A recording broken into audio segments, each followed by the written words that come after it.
This afternoon, I received a letter from Rabbi Mengel from the Chabad, and I need my glasses to read it. So if you will, indulge me.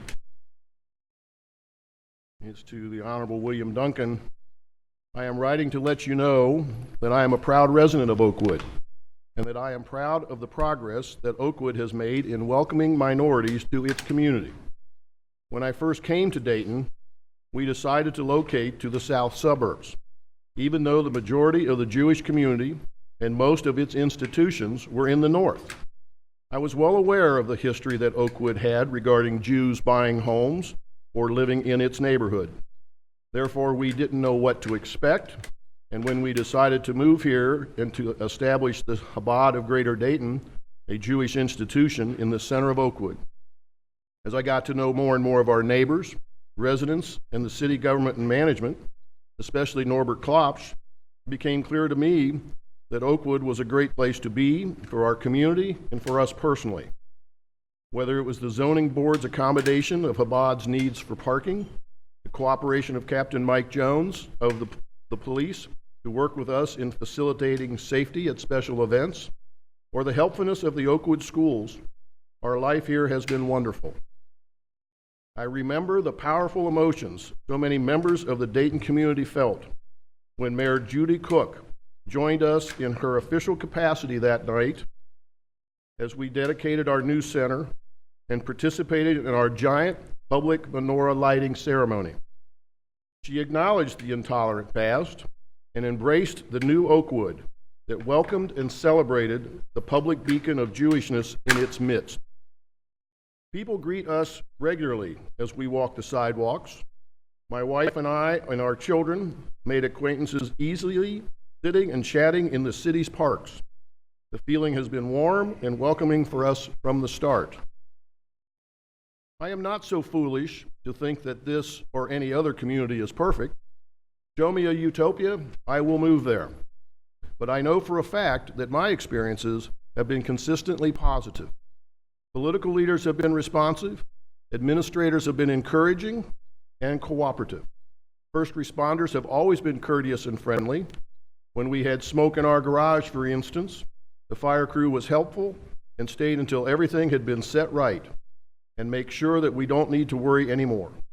We have never experienced prejudice here from anyone.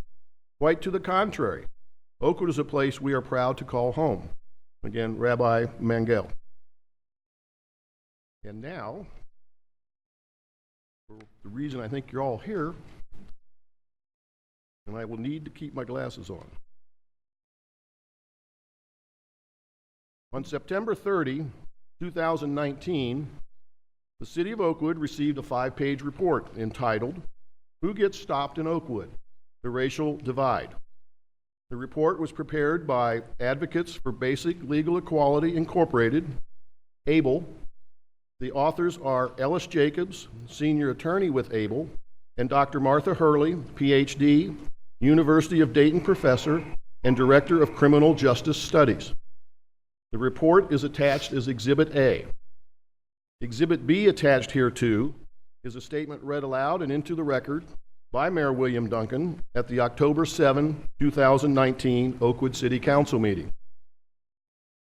As mentioned in the October 7, 2019 statement, the City of Oakwood takes all matters related to the delivery of public services very seriously. The city committed to completing a thorough review of the report and to prepare a written response. This document is that response. The City of Oakwood has a long history of placing strong emphasis on traffic enforcement. This has been the case for decades and will continue. It is a cornerstone of our public safety department's policing philosophy and plays a key role in reducing crime, OVI, and other traffic offenses that often directly or indirectly contribute to unsafe situations and vehicle and/or pedestrian accidents. The result is a community where all citizens are comfortable in their homes and on city streets, and in particular, where parents are confident that their children are in a safe environment. Why is traffic enforcement a high priority in Oakwood? The entire city of Oakwood consists of approximately 2 square miles, with nearly all the land area devoted to residential living. Exhibit C attached hereto and behind me is a map of Oakwood that shows in yellow highlight the residential land and blue highlight the commercial. Oakwood is essentially one big residential neighborhood. State Route 48, Far Hills Avenue, bisects Oakwood. It is a 4-lane highway serving as a major and primary thoroughfare between downtown Dayton and the southern Montgomery County suburbs. In 2016, about 13,400 vehicles per day traveled through Oakwood along Far Hills Avenue. The count was about 15,300 per day in 2019. There are 4 public schools in Oakwood, 1 elementary on the west side of Far Hills, and an elementary, junior high, and high school on the east side. Oakwood is a walking community in every respect. Given the small geographic size of the community and short distances to each of the 4 schools, Oakwood does not operate a school busing system. Hundreds of Oakwood students in grades 1 through 12 cross Far Hills Avenue daily as they travel to and from school, play in and around our community, go home for lunch, and socialize with friends. The unique characteristics of our community demand regular and focused attention on traffic enforcement. The report. From a data analysis perspective, the ABLE report is seriously flawed in several ways, rendering it inconclusive at best or invalid at worst. The primary flaws. The report focuses on a comparison by race of traffic citations. It presents a breakdown of race by persons receiving traffic citations, yet does not provide a breakdown by race of persons driving through the community, as this information is unknown and unknowable. The report also does not present a breakdown by race of persons that are driving through the community with suspended driver's licenses, outdated vehicle registrations, active warrants, or in stolen vehicles. During our subsequent discussions with the authors of the report, they acknowledged this key lack of significant data. The report directly compares the city of Oakwood with the city of Kettering, yet the 2 communities are very different. Oakwood is about 2 square miles, almost entirely residential, and with 1 major thoroughfare bisecting it. Kettering is a mixed-use community of about 18 square miles with a roadway network much more expansive than Oakwood. Like for Oakwood, the report provides no data on the breakdown of race of persons driving on the various Kettering streets, nor does it address differences in Oakwood and Kettering traffic enforcement priorities. License plate check.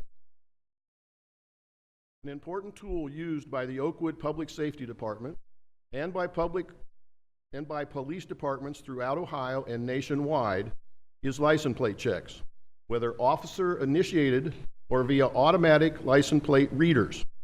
This tool is used to locate persons with active warrants for arrest and stolen vehicles. It also identifies unlicensed and suspended drivers. The ABLE report expresses concerns about the use of license plate checks as a policing tool, despite the fact that it has been upheld as a valid, lawful tool by federal courts, including our own Sixth Circuit U.S. Court of Appeals. The case is United States versus Ellison. Oakwood finds this tool particularly useful to ensure a safe community. There could be no question that unlicensed, uninsured, or suspended drivers pose a danger to everyone, and there is value in detecting these offenses when they occur.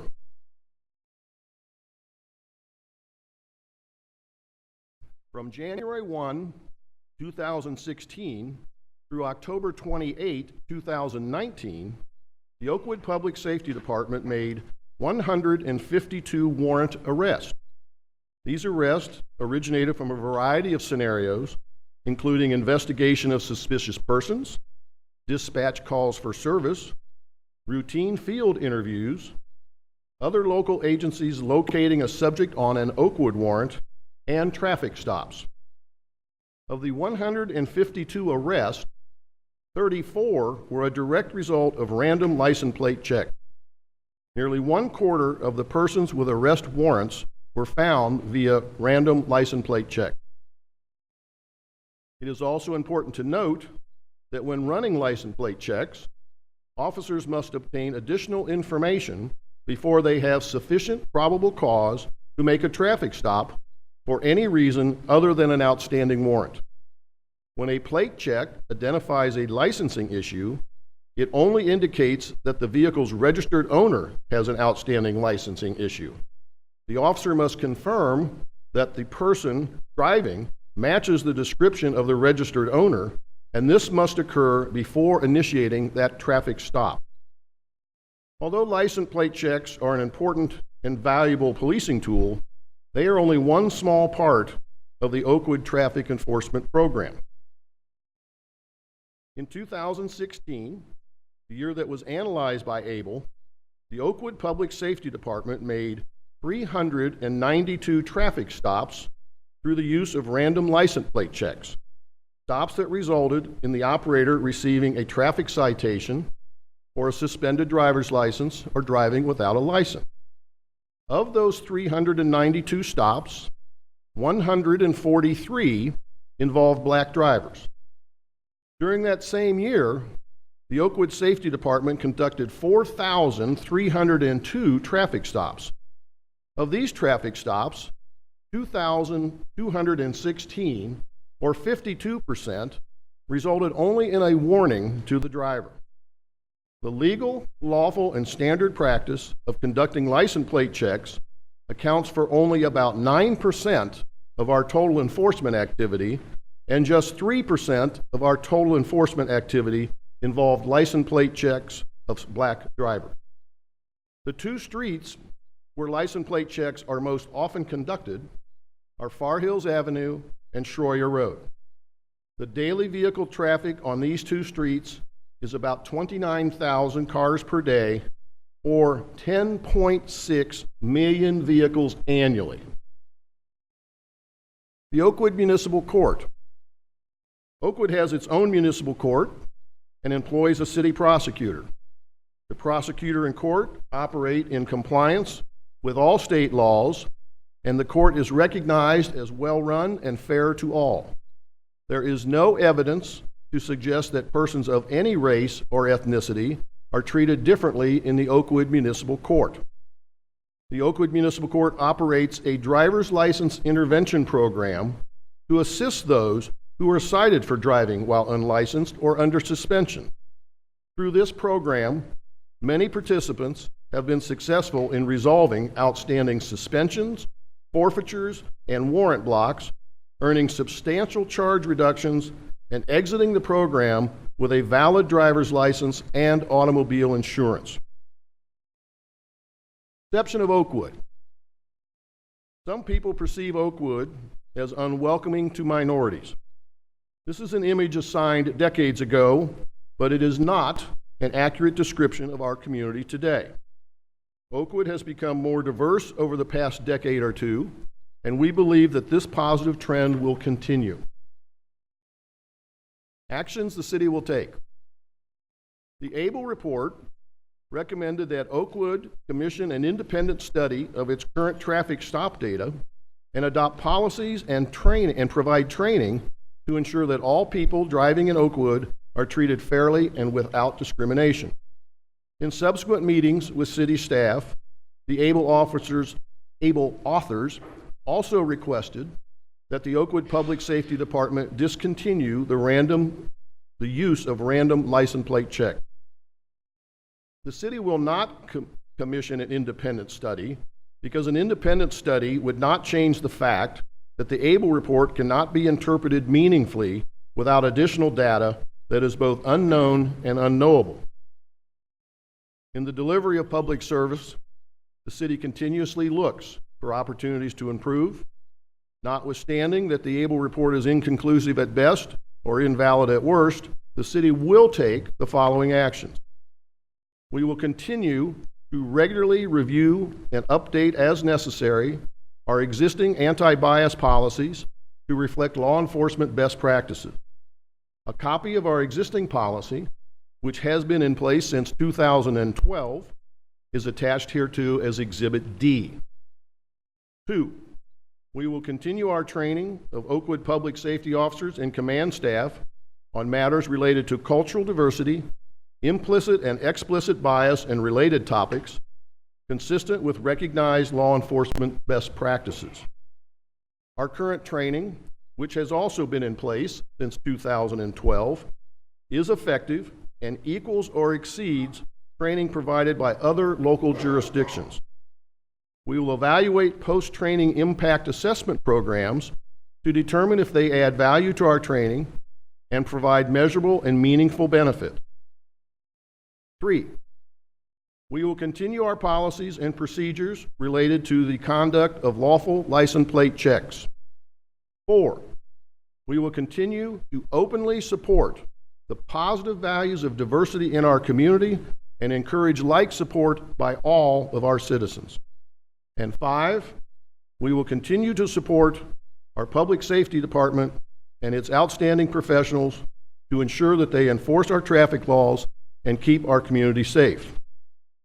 This report will be on our website in the morning, and we will also send, if anybody from the media would like that this evening, we can get that to you at the end of our meeting. Before we go to the visitor section of our meeting, I would like to see if any other members of council have anything they would like to add. I do. Councilmember Stevens, I give the floor to you. Thank you.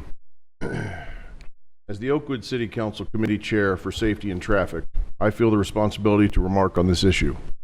I've lived in Oakwood my entire life, excluding the 4 years I lived in Cincinnati and Cleveland immediately following college.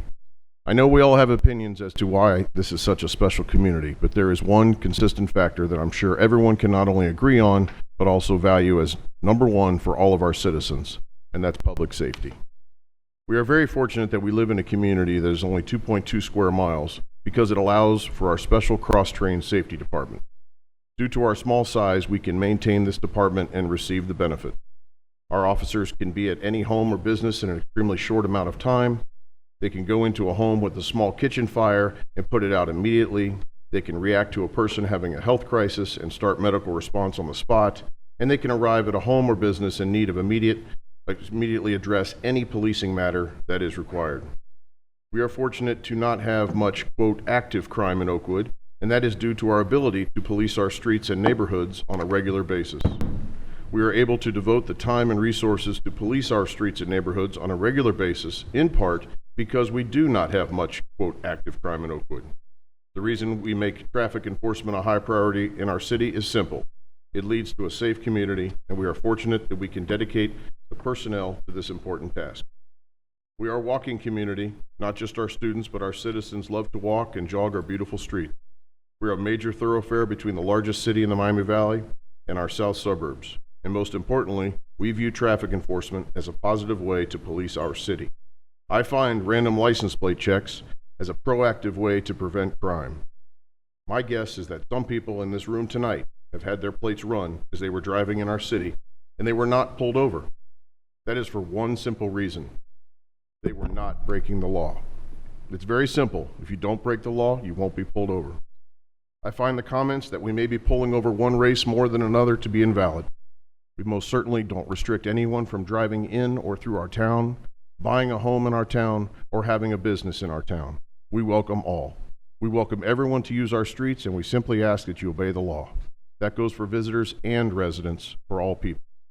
Due to our policing efforts, we are a safe community, and I value that as a parent, friend, local businessman, volunteer, and councilman in our wonderful city. Thank you, Councilmember Stevens. Anyone else want to make comments? So we will go to our visitors section tonight. I assume that there are quite a few people that wish to address council. What we would like to do is not break the record of 2 a.m. that we had a couple years ago. So I would encourage people to come down and state your name and address for the record. Try to limit your comments to 3 minutes or less. Try not to make repetitive or duplicate comments that other people have said. We on council again, in the interest of time, may choose to ask you a question or a clarification, but we do not intend to get in any significant dialogue with the citizens tonight, because what we want to do is hear as many of your comments as possible, and then we will plan at a later time to deliberate on all of those. So with those simple ground rules, who wants to be first? Again, welcome, and state your name and address for the record. My name is Dan Turbin, and I live at 204 Ford Boulevard for 30 years.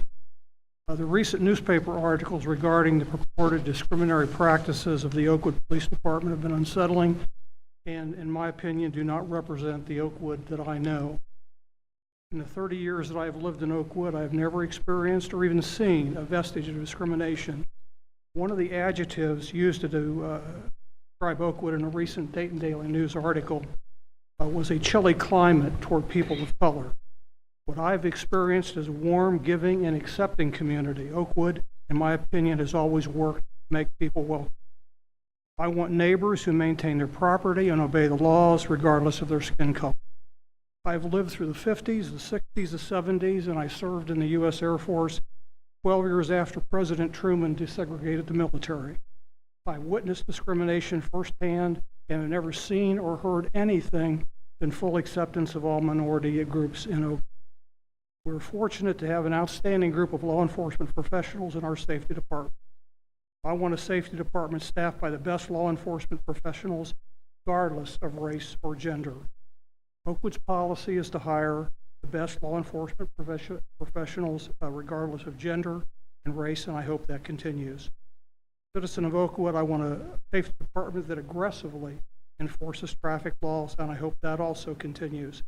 I do not know the motivation of the ABLE Project or Professional Hurley, but their conclusions do not represent the Oakwood I know. I'm sorry, thank you. Who else would like to address council? Please come down and state your name and address for the record. Welcome. My name is Sam Dorff, and I live at 101 Oak Knoll Drive here in lovely Oakwood.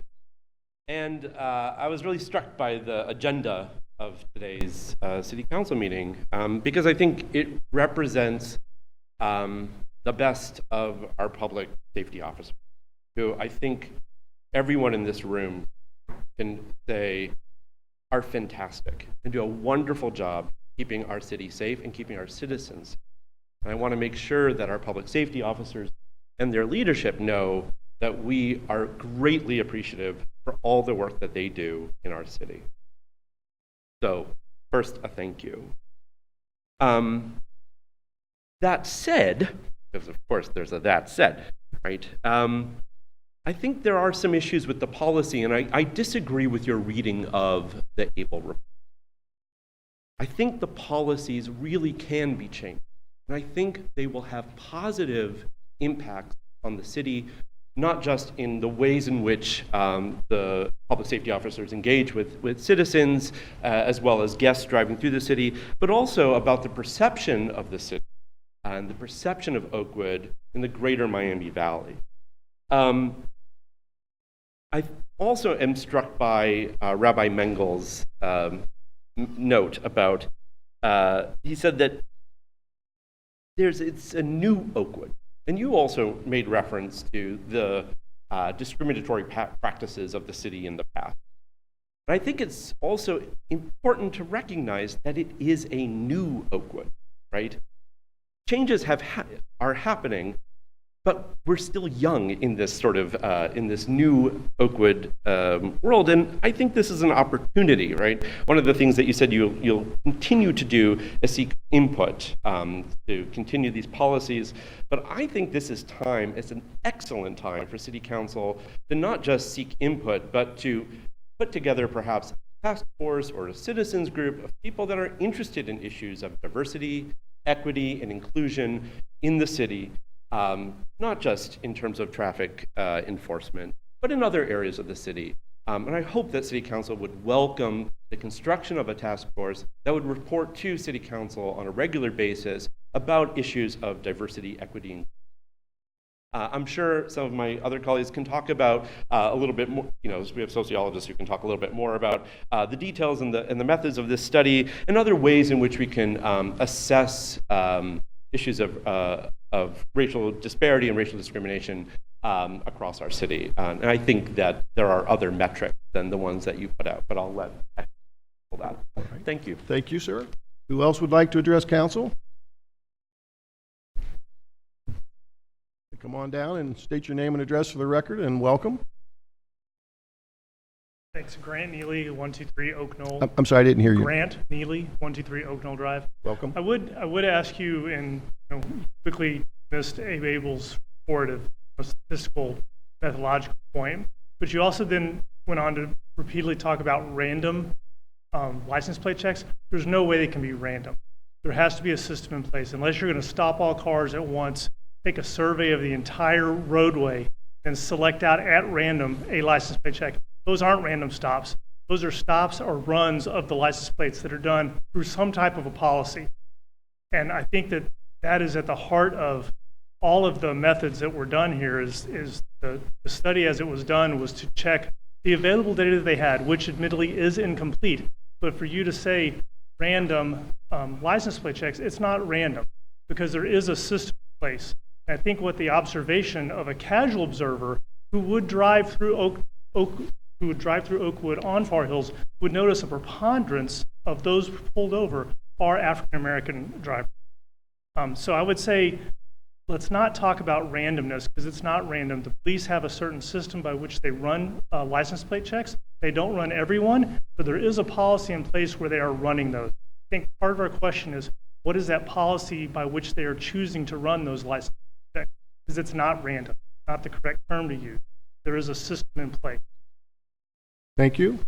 Who else would like to address council? Come down and state your name and address for the record, and welcome. Welcome, thank you. My name is Leslie Pica. I live at 317 Delwood Avenue. I want to reiterate, I think, something that Dr. Dorff said earlier about this conversation not being about anti-policing, which is what I think sometimes that's how it's perceived to be.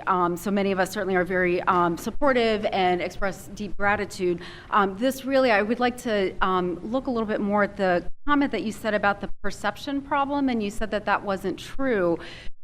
Because it's not true doesn't necessarily mean that there's not an impact for it, and I can appreciate individual people saying that that's not their experience, but certainly we know there's quite a bit of qualitative data that's out there that does examine many folks of color, particularly African American individuals, who don't feel safe in Oakwood. So I think a comment was made about all citizens feeling comfortable in the streets. That is certainly not true for many folks of color, especially African Americans in the broader area.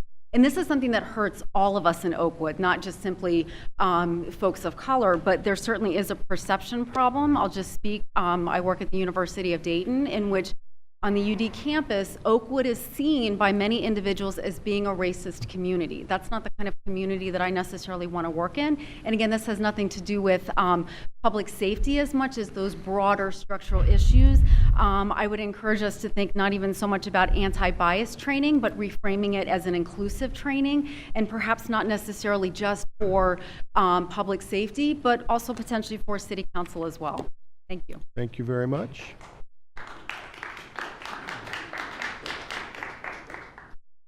Come down and state your name and address for the record, and welcome. I just want Ellen Walters, 474 Lookout. The previous statement, if you work at University of Oakwood residents, there are Wait, stop in it. A lot of people are watching this tonight at home, and they can't hear you when you address the audience. So Okay. preference Well, I would don't be. even know that this is on. It is on. Okay, it's very hard to hear in the back. And you should be addressing council and not the audience. Okay, well. Okay. But you can start over. Okay, well, I've been an Oakwood resident for over 56 years. And over the years, my husband has had 2 tickets. My son has been stopped. My daughter was followed closely until she reached city limits because she was going to her overnight job at one of the TV stations. So I don't feel that race, enters into all of the traffic. Probably the majority of the families in town have had the same experience. Everybody's probably got someone in their family that's been stopped or been ticketed. You learn to obey the laws, and you just cope with the consequences. Even if you think you were wrongly accused, you learn to drive slower in the future. It's only a ticket after all. No one was hurt. Almost every time I've driven through a school zone, someone zooms by me. I would love the officers to ticket them. I see we have more bullards knocked down on Far Hills at Patterson. We haven't even gotten the ones repaired yet on Dixon.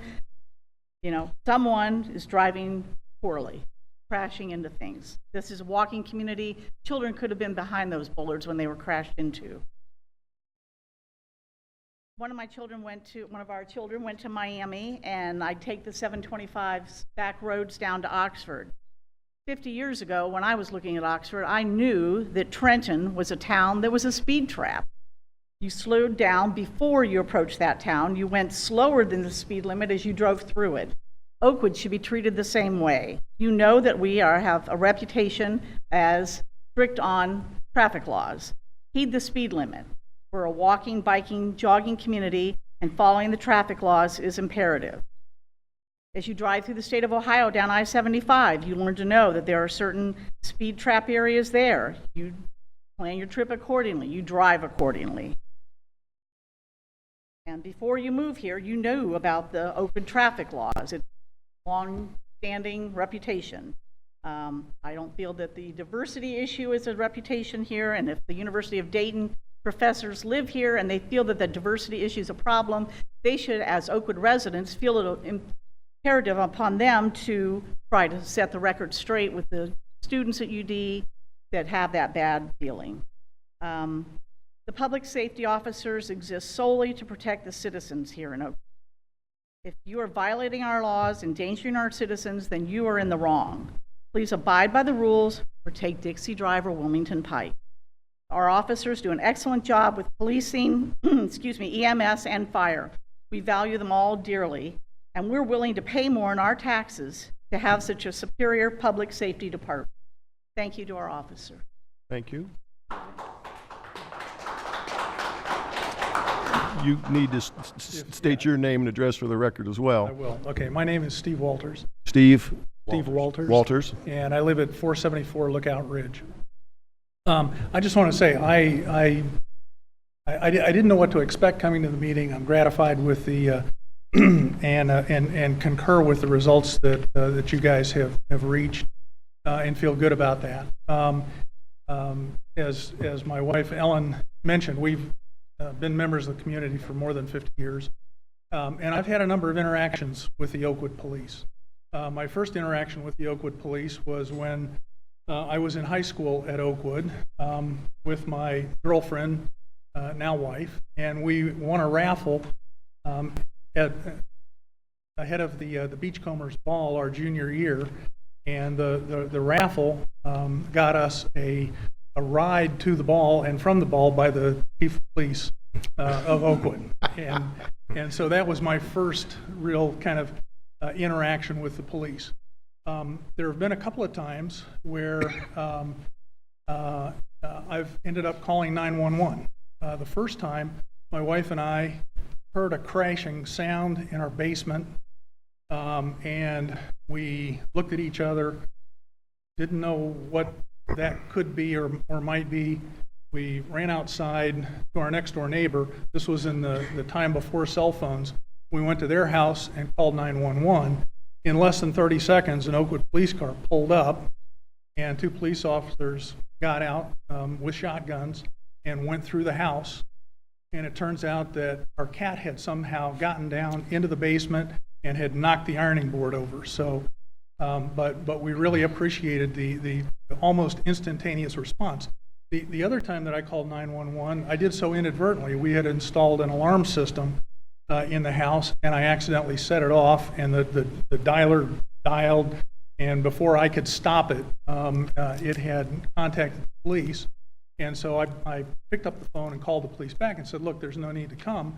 And the dispatcher said, well, the officer's pulling into your driveway right now. And I walked to the door, and it hadn't even been 20 seconds, and the police were in the driveway. We explained the situation to them, and everything was fine. Believe me, as a resident here, I appreciate that kind of response. I've also had two traffic interactions. One time, I was going 22 miles an hour in the school zone on Far Hills, and I got stopped, and I was going 22. And they let me go with a warning. Everything was fine. The second time that I was stopped, and this is really the only complaint at all that I have, I was on Schroyer with my young son in a child seat in the back of the car, and I was going 38 or 39 miles an hour on Schroyer. An officer pulled out, lit me up. I pulled off to the side, and I got a ticket for going 50 miles an hour. And I thought that was unjustified. I thought it was ridiculous. I was all ready to hire a lawyer and try to go fight at City Hall, you guys. I called a friend of mine who was a former classmate at Oakwood, and at that time was also the mayor of Oakwood, Maryland. And he said, "Steve, don't fight it. It's not worth it. Just pay the fine and walk away from it." And I said, "Yeah, I wasn't going 50 miles an hour. So just get it." So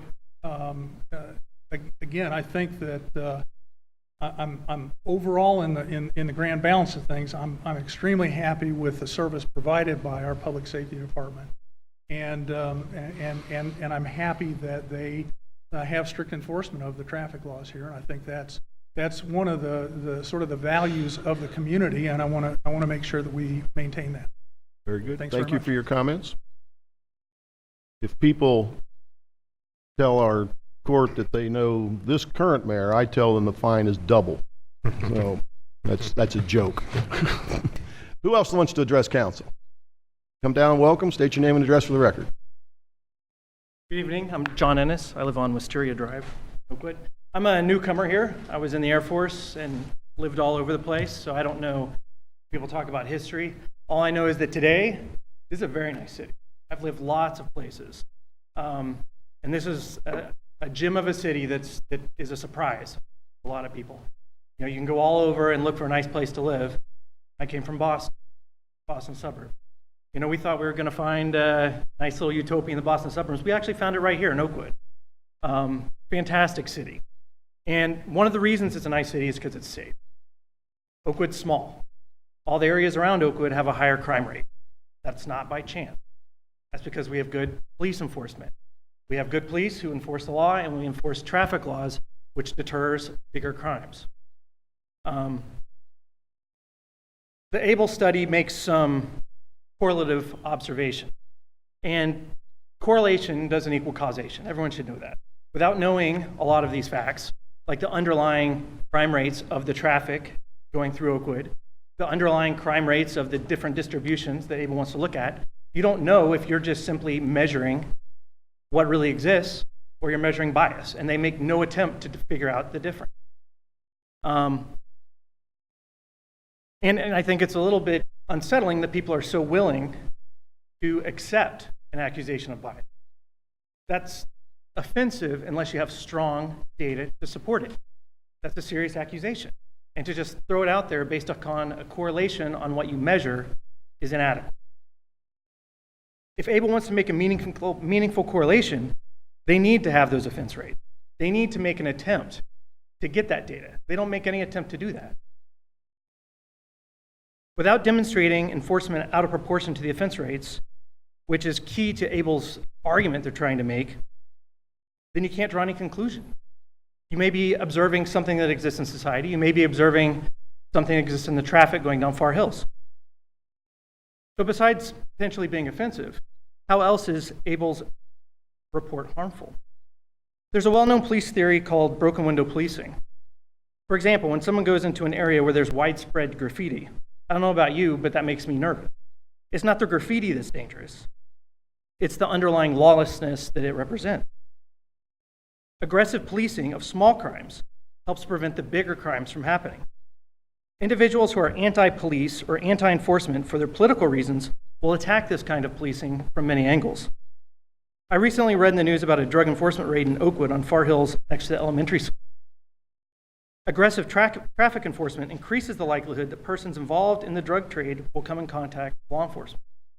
Hopefully, this would make them decide there are better areas to relocate their criminal activities to have more lax law. There was another one right outside of Oakwood city limits of a robbery of a cell phone store in Kettering. The biggest danger here is that policing would be reduced as a response to the report.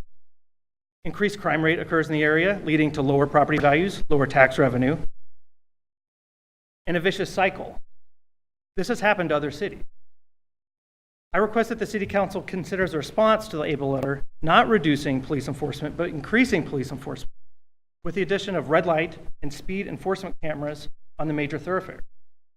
Cameras cannot be accused of bias, even if the citations they produce do not distribute the way Able thinks they should. Thank you. Thank you, sir. Thank you for your service. Who else would like to address council? Yes, please, come down, state your name and address for the record, and welcome. Yes, thank you very much. My name is Tony Smith. I live on 11 Delwood Avenue here in Oakwood. Just want to make a couple of brief comments. And first of all, say that, like a number of other people here, I don't think this should be seen as simply a police issue. I want to recognize the good work that the police officers do here in Oakwood. But I do have a story, and it involves the police, but it's not just about the police. So I've lived here a number of years. I like to run in the neighborhood. And a little while ago, not too long ago, I was running on Delwood, and a police car slows down and stops me. And the police officer was very courteous, very respectful. But she said something very interesting. She said, "We've got some calls about you, and people are complaining about how you run." Okay. Yeah, exactly. And I said, okay. She said, people want you to be more careful. And we ended very politely. But I thought afterwards, like, who would have the time to call the cop on a 55-year-old guy running on Delwood, right? A neighbor here. And it felt a little bit like an Oakwood version of Mrs. Kravitz from Bewitched, right? Remember the neighbor lady who... I do. Many people in the room do not. Right. Well, I'm sure many people do. Mrs. Kravitz, whose job was to police the boundaries of normalcy, right? Mm-hmm. And so I use that as a little personal anecdote because I can at least grant the possibility that the report that the results of the Able report indicated may not even stem, or at least completely from the police public safety, but it might actually originate from expectations or perceptions of expectations about what the community wants and its relative comfort with difference and diversity. And I guess the question, I want to just make a comment and raise a concern that whether the community's threshold and level of tolerance for diversity can have some potentially really deleterious consequences for people, particularly people of color, who either live here or drive through the community. And also whether a low level of tolerance for difference is actually undermining the stated and very laudable goals of the community of being inclusive and being diverse and being hospitable and being neighborly. Thank you. Thank you. Who else would like to address council? Okay, well, we'll have you go first and then you in the back next. Welcome. Could you state your name and address for the record? I'm Megan Henning. I live at 951 East Shantz Avenue. And I thank you for your report and for all of the work you do. I also moved here from Boston a number of years ago, and I was a elected town meeting member for 3 years, so I understand what it's like to be doing town government on the local level and to be doing it for not very much. So I also want to thank the safety officers and our wonderful police force here in Dayton, as well as the fire squad. So the things that I've heard tonight sound,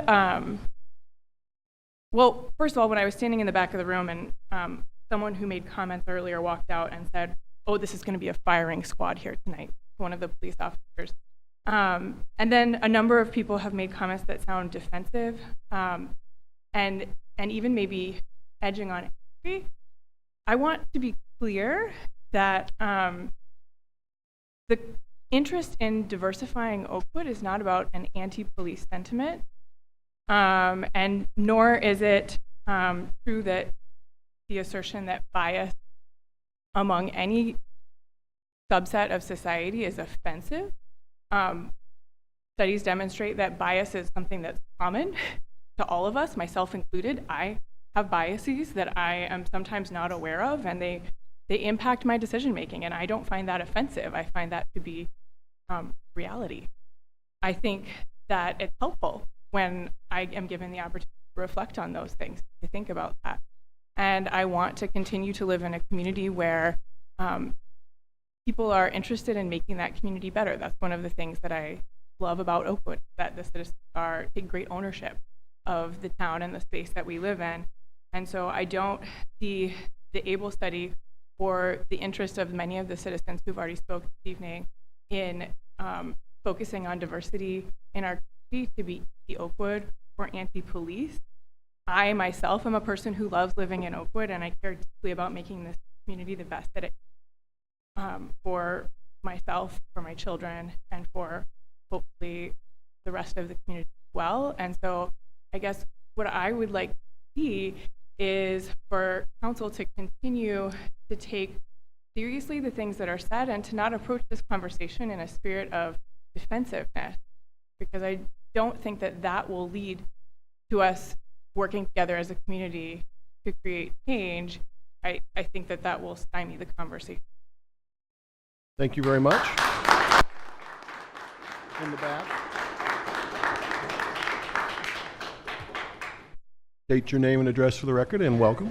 Good evening, Your Honor. Jan Kelly, resident, 254 Telford Avenue. I wasn't going to speak tonight, but I really feel compelled to speak. I've lived here 21 years now. I moved my family from Fort Lauderdale in Broward County, and I got accused of calling it Under the Dome, and I didn't realize that wasn't a really good name for it, but I continue with that because of the great place that I was able to raise my children, who are now successful young adults living in Florida, and the safety that I feel living in this community.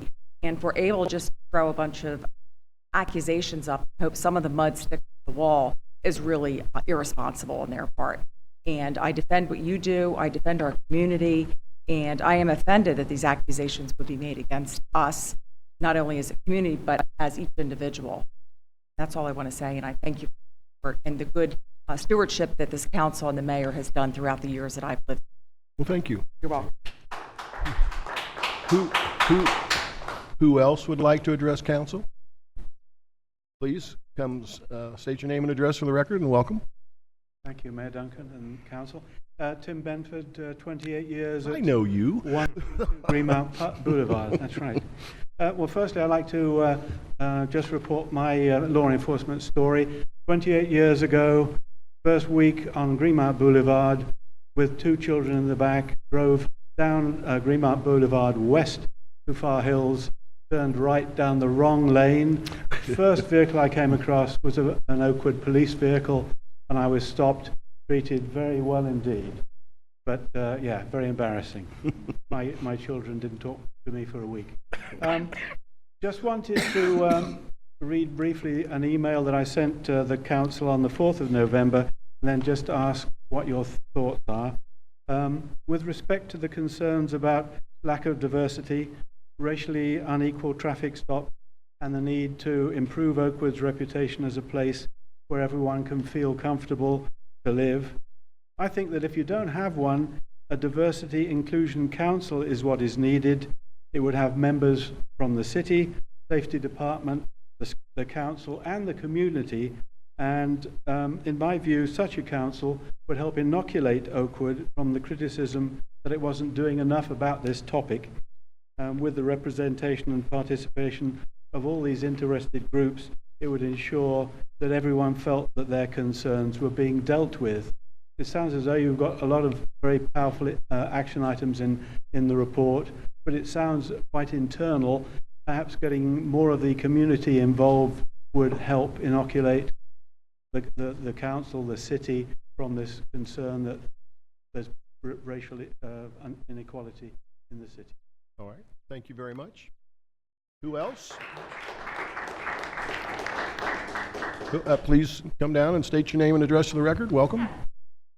Lindsay Banning, and I'm at 335 Wiltshire.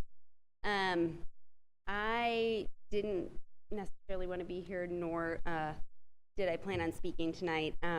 We actually have a babysitter tonight, so we could go out, and we're here. So Date night? Is that what this is? Is date night? this is Okay. date night, guys. So I feel a little compelled to speak because I'm standing here. I'm a psychologist. Husband's a psychologist. We're active duty. We've lived a variety of places. And I'm standing here watching this community try to come together around this issue. And I really appreciate the conversation that's happening.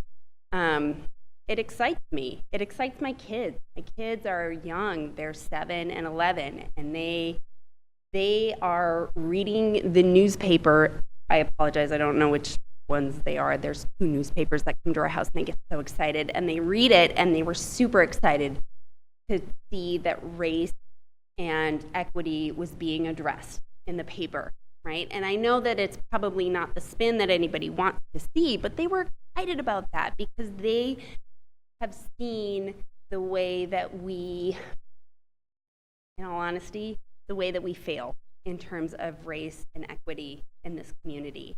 And they're also really excited about the possibility that maybe it could be a little bit different. And I think that conversations like tonight and the one in the past that I was not present for, that wasn't date night, I think that this is a good place to start, right? But I agree with the comment earlier about the defensiveness, and it really bums me out, in all honesty, to see that happening, because I think there's a real opportunity here. And the main thing that I wanted to say is that as I look around this room, right, we are a bunch of white people talking about how people of color in this community feel. And we're making a lot of assumptions, and we know from study upon study upon study that this is something that people of color struggle with in every single community in this country. We're not different. We are not different. And we are a bunch of white people who are sitting here making assumptions and feeling good about what we're doing, right? But it's ridiculous. It's ridiculous. So thank you to Tim and the other people, Risha, who's laughing at me right now, right? Thank you. Thank you for those people who are suggesting that maybe we could do a little bit better. Maybe we don't have to look at this and say, oh my God, no. We didn't do that. We're not those people, right? If we're not those people, then let's show everybody we're not those people. And let's form some committees, and let's really look at this, and let's really do something. There's no harm in that. There's only good to be had from that. So thank you for letting us speak. Thank you for bringing this to the table. And thank you to my community for stepping up and saying we're going to do better. Thank you.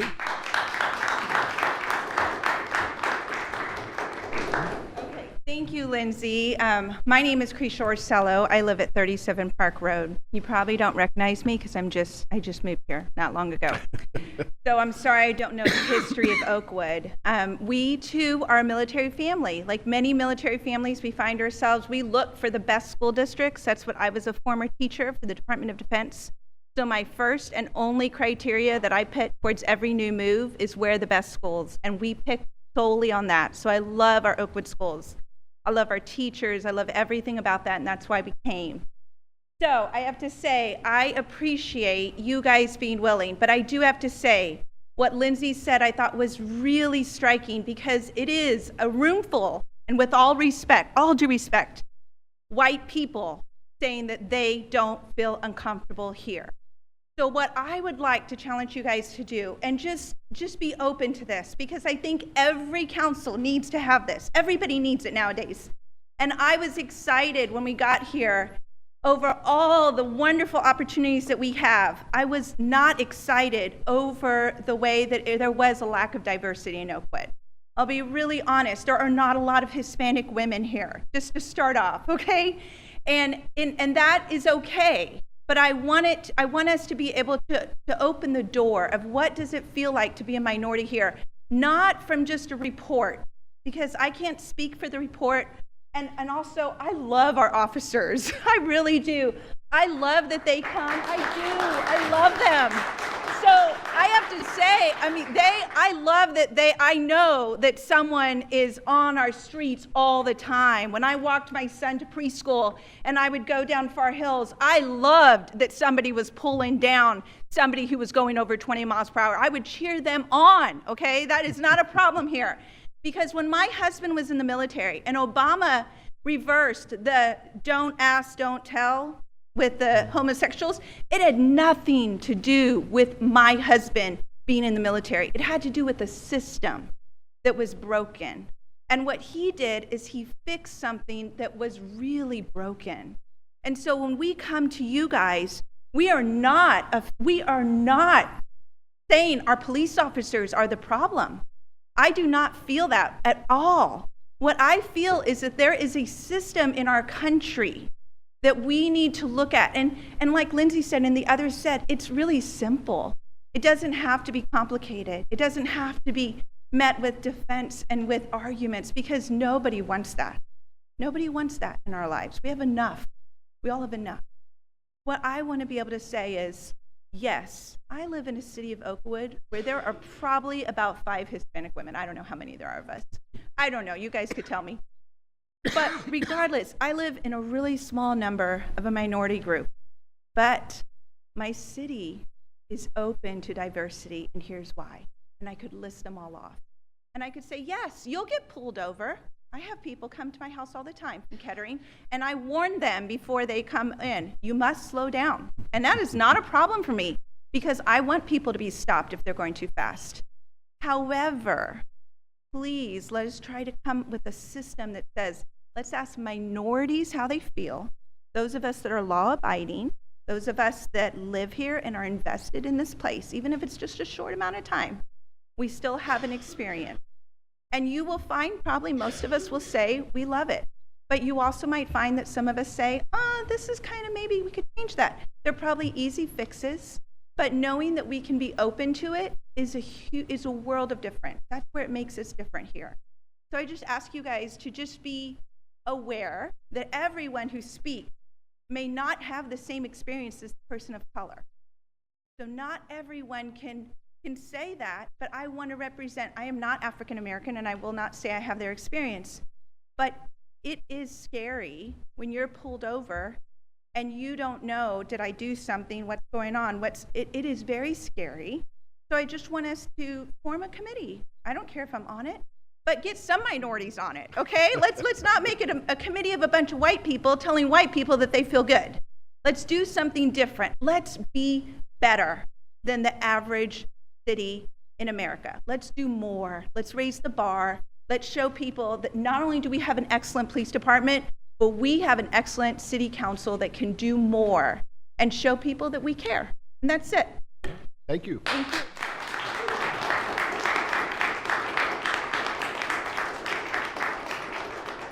Who else would like to address council? State your name and address for the record, and welcome. Hello, Major Earl Banning. I'm 335 Wiltshire Avenue in Oakwood. Thank you for giving me this time to address everybody. I would just like to say, as an active duty service member, this is one of the communities that we got plopped into, so we didn't know what to expect. We do love it here. There's a lot of strengths about Oakwood. Thank you for your service, public service to the officers. Thank you for what you do as well. I felt compelled to speak because in living in this community, you do start to realize some things. So there's a saying about fish don't know that they're underwater. And I feel that kind of represents Oakwood in a way, where there's a bunch of people who are in charge, people in power, people on the force who are white and saying, we don't have a problem with racism here. And I don't know if that's true. And I think this study is showing that there's some disparities in the people who are pulled over. It's a warning sign, and it's a sign of an underlying problem that we can focus on, we can address, we can treat. but we can't stare at our navel and pretend like it doesn't exist. So we need to do something. We need to come together, have some sort of a way to figure out what we can do to strengthen our community and address it first, rather than just pretending like everything's okay. One of the really cool things about the Air Force is you get to live in a lot of different places. You get to live with work with a lot of different people that you never would think you would work with. And I have a coworker right now, so I'm a neuropsychologist and African American, and she said she does not drive through Oakwood because she's afraid. Where does that come from? That's not by accident. She's lived here for a few years, and she has friends that say the same thing. So that bothers me. I live in this community. I love it. I want it to be better. I want to be part of the solution. So that's why I just wanted to speak up. Thank you. Thank you. And thank you for your service. Who else would like to address City Council? Didn't you already speak once?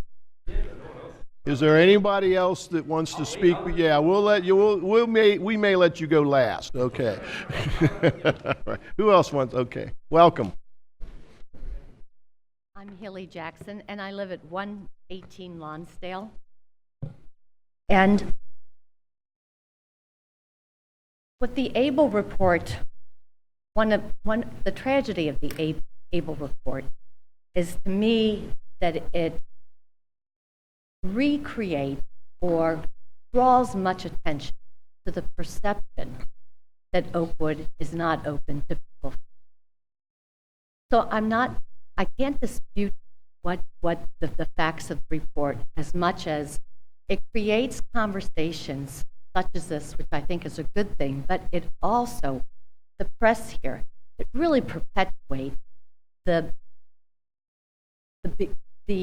unsubstantiated belief that Oakwood is just unwelcome. And I think that's a problem with the report. Several people have made the suggestion that there should be a committee. And what I would like to do is to challenge anyone here or anyone listening to take the lead with that. I'm not sure why we expect our legislators to do that for us. It's something we can do for ourselves. Someone that we can write a proposal for what the committee would hope to accomplish. Who would be on the committee? It takes a great deal of time and effort to do that. But I've had the concern for years, and I've never done it. And I would challenge someone here to do it. What I have done is to try to make Oakwood as welcoming in my own ways. For example, I'm a member of the Gem City grocery co-op. In other words, I go to those Salem meetings. Avenue? Yes, on Salem Avenue, because I want those people to see that people from Oakwood would come to their grocery. And so just in a small way, I go, I participate. It's something I can do when I don't have the energy to create a committee and to manage a committee.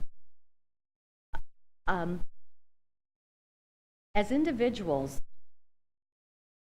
if we work with people of color, why not invite them to have a meeting in our home? If it's for volunteer work or if it's just work associate. If there's a suggestion to go to lunch, why not bring them into one of Flyboys or Central Perk so that they can feel comfortable in our community? If there has to be a meeting, why don't we reserve a room at Wright Library and have the meeting there so they, again, at our invitation, are brought into our community? So many people in our community volunteer for at DECA or at Ruskin School, at Food Bank, all those things, and yet we don't talk about that. It's something as individuals we can.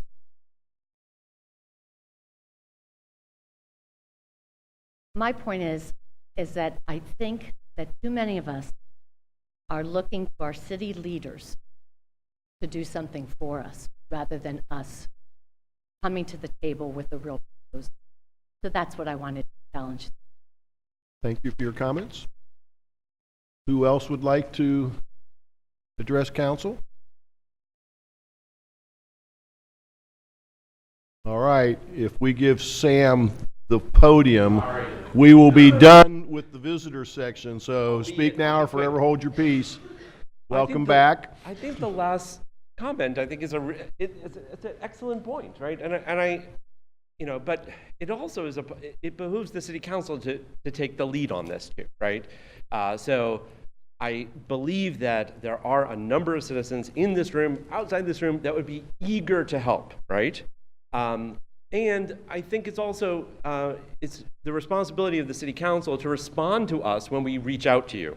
A number of us did reach out on November, right after the last meeting, and many of us didn't get responses. And so I'll just say that I thought that was unfortunate of the city council members who didn't respond. And I hope that as you consider putting together a citizens group to look at some of these issues, that you'll also bring in some of our faith leaders in the city as well. I don't want to embarrass Rabbi Ginsburg. Rabbi Ginsburg sitting here of Beth Abraham. I know the Father Jim, I think, at St. Paul's Episcopal, sent out a message to his congregants about some of these issues as well. I think that there's a really robust group of people that would be interested in doing this. I urge council to consider doing that. I'll be happy to, if you want to respond to my email anytime, I'll be happy to help follow that. Thank you. Thank you. This will conclude the visitor section of our report of our meeting. I would say that we appreciate all of the comments we got. We thought they were very thoughtful, and one of the exciting parts about what we used to call community ambiance around here is that we can have a bunch of people with a lot of different opinions and can get together and talk about it civilly. Unfortunately, I spent a whole lot of time watching that crap going on in Washington, D.C. this morning, and I really appreciate all of your community service for coming up with some thoughtful ideas as opposed to just saying the other person's an idiot. So with that, we will take all of your comments under consideration, and in response to not getting back to a lot of people, this city staff has spent an inordinate amount of time trying to respond transparently to the ABLE report and trying to, trying to understand their statistical validity if we felt it was. And so a lot of that was due to the fact that we were still making editing changes yesterday around 5 o'clock. So we will reach out to you, and again, thank you all for coming. We're going to do a lot of cool legislation, and so you're all welcome to stay here if you'd like. If not, we'll give you a couple minutes to leave, and we'll move on.